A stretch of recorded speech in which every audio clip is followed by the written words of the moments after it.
Приветствую, друзья! Еще один производитель, о котором давно уже не было слышно, это NF Audio, который почему-то трансформировался в NF Acus. Сегодня мы рассмотрим их самую передовую разработку в лице динамических внутриканальных наушников NA20. Модель, прямо скажем, далеко не однозначная, так что будет о чем поговорить. Собственно, поехали! Подход к упаковке, как видите, довольно серьезный, с подробным списком из технических характеристик, перечнем основных достоинств и разноплановой текстурой печати. В комплекте была документация, простенький бокс, переходник с 3,5 на 6,35 мм джек и набор фирменных силиконовых амбушюр. Кабель смотрится неброско, он витой, гибкий, с прямым металлическим штекером и сопротивлением на каждый жил примерно по 0,5 Ома. Для своей цены это в принципе нормально. Чашечки, судя по всему, из пластика, с полностью прозрачным корпусом, металлическим звуководом и ровно такой же окантовкой на внешней части. Вопрос только к выбору палитры. Все-таки коричневый далеко не самый ходовой цвет, пусть он и слегка напоминает золото. А вот сидят наушники удобно, да и та самая прозрачность им очень к лицу. Вот так, друзья, это все и выглядит.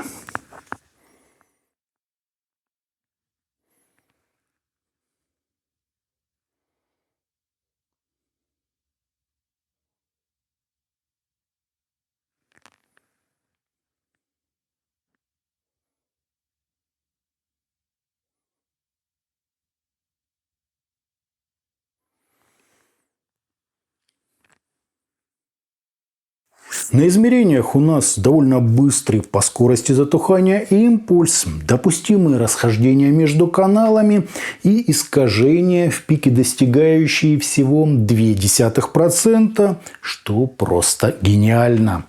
Фаза нормальная, а водопады на 30 и 60 дБ вы, как обычно, можете рассмотреть на соответствующих графиках. По АЧХ же мы имеем подъем низких частот на 13 дБ, плавный такой заход на середину, аналогичную по амплитуде область разборчивости, чуть более акцентированный пик на имитации ушной раковины и максимальный на псевдодетализации. Высокие же аккуратненько так угасают где-то до уровня средних частот. Прямо скажу, настройка далеко не универсальная, несущая с собой целый ряд акустических особенностей. Так уже мало кто делает. На слух модель NA20 очень сложно назвать сбалансированной. Уж слишком подсвечиваются в ней разнообразные тарелочки, колокольчики и остальное свистящее, цыкающее и шипящее.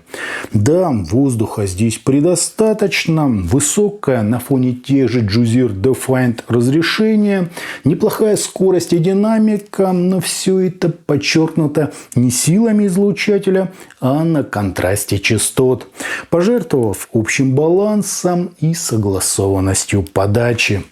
Ну и, как было видно по АЧХ, нам серьезно так утопили часть средних частот, при этом чрезмерно насытив ритмическую составляющую и бас. Мелодика тут неплохо выражена, массы в принципе хватает, да и звучание естественное, открытое, с эмоциями, драйвом и той самой вовлеченностью в материал. То есть привыкнуть к такой настройке достаточно легко, однако разные сибилятивные призвуки так и останутся на виду. Звучит это четко и выразительно, бас массивный и глубокий, серединка во всех смыслах яркая, но без перехода в крикливость или излишнюю агрессию. Как и верха, которые справедливо чуть отвели назад, создав тем самым комфортный шлейф из элементов перкуссии и всяческих резонансов. Хорошо, что базируется модель не на наборе, а на одном единственном излучателе. Так обошли все нюансы с демпфированием и особенностями работы кроссовера.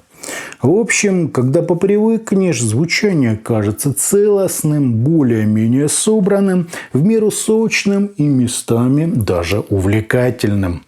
Из стилистики им подойдет все требовательное к четкости, ясности, хорошей динамике и отработке на скорости. Типа рока и другой тяжелой музыки, всякого электронного, игр, фильмов и сериалов, сценического мониторинга и, думаю, даже кое-чего из академического.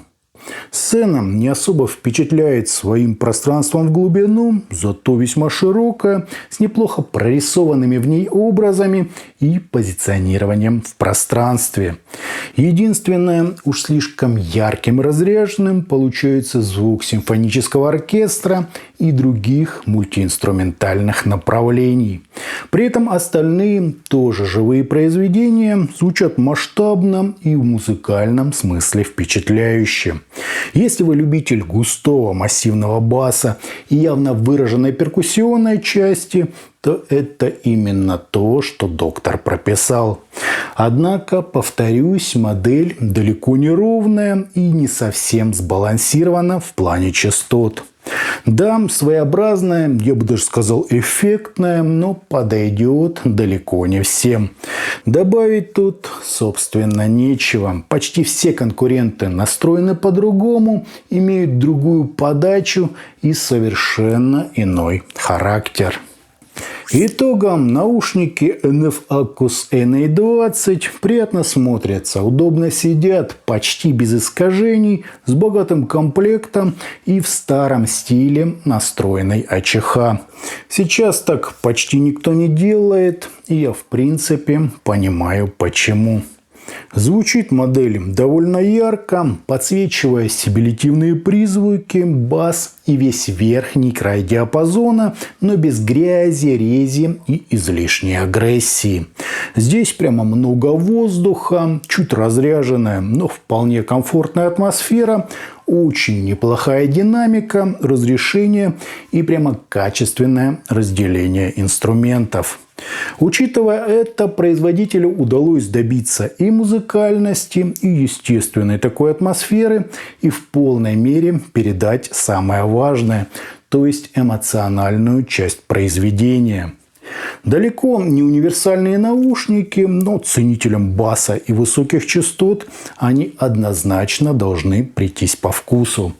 А у меня на этом все. Это была модель NF-Aqus NA20. Не забывайте, что у нас есть группы ВКонтакте и Телеграме, на которые обязательно нужно подписаться.